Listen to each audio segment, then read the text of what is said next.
বন্ধুসকল আজি মই আপোনালোকলৈ লৈ আহিছোঁ পোলাওৰ এটা ৰেচিপি অতি সহজতে আমি ভাত খোৱা চাউলৰ কিদৰে পোলাও প্ৰস্তুত কৰিব পাৰোঁ তাৰ বাবে আহকচোন ভিডিঅ'টোৰ মাজলৈ যাওঁ কিদৰে মই পোলাওখিনি তৈয়াৰ কৰিছোঁ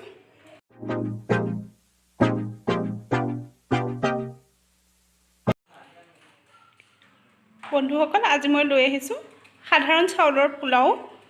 কিদৰে মই প্ৰস্তুত কৰিম আহকচোন চাওঁ মই পোলাওৰ কাৰণে 2 কাপ চাউল লৈছোঁ আপোনালোকে কিমান পৰিমাণৰ পোলাও বনাই সেই অনুপাতে চাউল লৈ ল'ব চাওক মই ভাত খোৱা চাউল লৈছোঁ কিন্তু এখিনি বহুত সময় তিয়াই নথব বাসমতি চাউলৰ নিচিনাকৈ এই প্ৰায় 10 মিনিটমান সময় তিয়াই ৰাখিব আহকচোন এখিনি মই 10 মিনিট সময়ৰ কাৰণে তিয়াই দিওঁ এই মই চাউলখিনি 10 মিনিটৰ কাৰণে পানী দি তিয়াই ৰাখিম বহুত সময় নিতিয়াব কাৰণ আমি ভাত খোৱা চাউলেৰে বনাম ভাত খোৱা চাউল সোনকালে কোমলি যায় আপুনি বাসমতি চাউলৰ সমান নিতিয়াব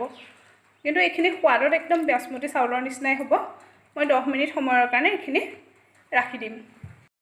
এতিয়া মই পোলাও বনাবৰ কাৰণে মই কেইটামান মটৰ তিয়াই ৰাখিছিলোঁ 2 ঘণ্টামান সাধাৰণতে আমি গ্ৰীণ কেঁচা গ্ৰীণ মটৰ লওঁ কিন্তু এতিয়া গ্ৰীণ মটৰৰ সিজন নহয় কাৰণে মই এনেকৈ মটৰ কেইটামান তিয়াই ৰাখিছিলোঁ মই এমুঠিমান বিন কুটি লৈছোঁ সৰু সৰুকৈ মানে সৰু মই 2 খিলামান তেজপাত লৈছোঁ আৰু 2-2মান ডালচেনি লৈছোঁ 2টা ইলাচি 4টামান লং আৰু 2টা শুকান জলকীয়া লৈছোঁ আৰু মই এটা মিডিয়াম সাইজৰ পিয়াজ কাটি লৈছোঁ একদম মিহি মিহিকৈ দীঘল সাইজত কাটি লৈছোঁ আপোনালোকে যদি পোলাওখিনি সৰহকৈ বনায় তেতিয়া পিয়াজ 2টাও দিব পাৰে মই কম 2জন মানুহৰ জোখৰ পোলাও বনাইছোঁ কাৰণে কমকৈ দিছোঁ এতিয়া মই পোলাওৰ কাৰণে এটা প্ৰেছাৰ কুকাৰ গৰম কৰি প্ৰেছাৰ কুকাৰত বনাই যাম আহক পোলাওৰ কাৰণে মই এনেকৈ প্ৰেছাৰ কুকাৰ এটা অকণমান গৰম কৰি ল'লোঁ তাৰপিছত এতিয়া মই তাত ৰিফাইন তেল দি দিম মই 2 টেবুল চামুচৰ জোখত ৰিফাইন তেল দিছোঁ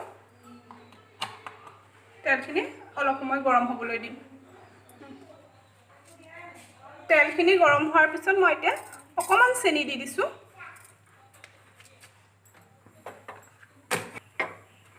তেলখিনি ভালদৰে এনেকৈ গৰম তেলৰ লগত চেনিখিনি ভালদৰে মিক্স হ'বলৈ দিম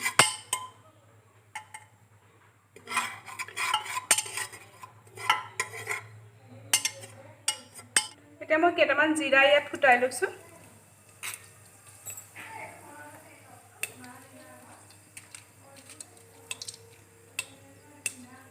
এতিয়া ডালচেনি ইলাচি লং গোটেইখিনি তেলত ফ্ৰাই কৰি লওঁ লগতে মই তেজপাত কিখিলাও দি দিছোঁ এইখিনি অকণমান সময় লৰাই ফ্ৰাই কৰিম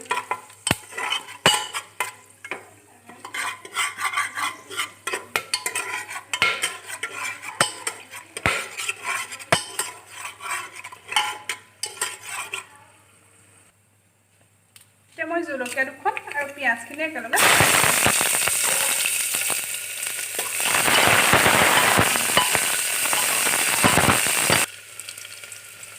পিঁয়াজখিনি ব্ৰাউন কালাৰ আহিছে চেনি দি দিয়াৰ কাৰণে সোনকালে ব্ৰাউন কালাৰ আহে এতিয়া মই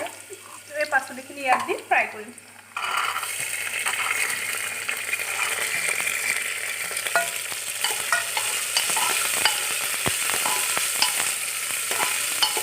পাচলিখিনি যেতিয়া মই সোৱাদ অনুসৰি নিমখ এড কৰিম মই আধা চামুচমান নিমখ এড কৰিছোঁ এতিয়া মই গেছৰ ফ্লেমটো ল' কৰি এইখিনি ভালদৰে সিজিবলৈ দিম চব্জিখিনি মোৰ ৰঙচুৱাকৈ ভাজ খাই গৈছে এতিয়া মই ড্ৰাই ফ্ৰুটছখিনি তাত এড কৰিম মই খিচমিচ আৰু কাজু এড কৰিছোঁ আপোনালোকে কাঠবাদামো এড কৰিব পাৰে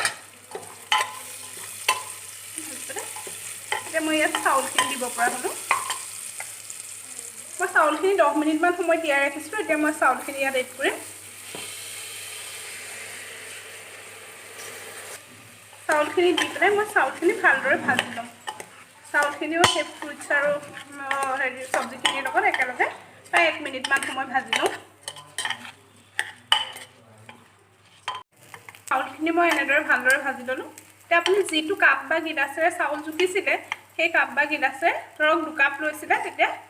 1/2 কাপ পানী দি দিব ইয়াত মই সেই জোখমতে পানী দি গৈছোঁ পানীখিনি মাত্ৰ চাউলখিনি ডুব যোৱাকৈহে দিব বহুত বেছি নিদিব আৰু মাত্ৰ এটাহে চিটি দিব কেইবাটাও চিটি নমৰাব এতিয়া মই ইয়াত ঘি এচামুচ দি দিম এতিয়া মই এচামুচ ঘি দি দিছোঁ এতিয়া মই কুকাৰৰ ঢাকনিখন মাৰি দিম আৰু এটাহে চিটি মাৰিবলৈ দিব বেছি চিটি মাৰিবলৈ নিদিব এয়া চাওক অতি সহজতেই ভাত খোৱা চাউলৰ পোলাও অতি সুন্দৰ হয় আপোনালোকে এনেদৰে ঘৰতে এবাৰ বনাই পেলাই চাবচোন খাবলৈও অতি টেষ্টি হয় বাসমতি চাউলৰ পোলাওতকৈও বেছি টেষ্টি হয় এনে খায়ো খুব আনন্দিত হ'ব এনেধৰণে আপোনালোকেও বনাই পৰিৱেশন কৰিব